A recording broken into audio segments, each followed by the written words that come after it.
Процесот на изнаоѓање на решение на спорот за името се одвива во рамките на Обединетите нации, каде што и Република Македонија и Република Грција се рамноправни членки, додека пак Европската унија во решавањето на сите проблеми би требало да биде пристрасна кон остварувањето и заштитата на незините заеднички вредности и заедничките политики, меѓу кои е и проширувањето на Европската унија. Ние очекуваме европските институции да бидат пристрасни кон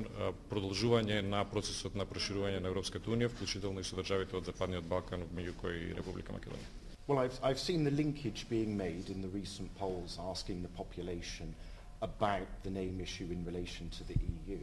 but the EU has not made it a condition for entry for a resolution of the name issue. Well, I think we will need to see what's in the progress report to be able to take a view on that. I would hope that Macedonia would celebrate the progress that's been made, reflected in the progress report, but also to take any developmental suggestions seriously, and I would encourage Macedonia along those efforts towards greater EU harmonisation.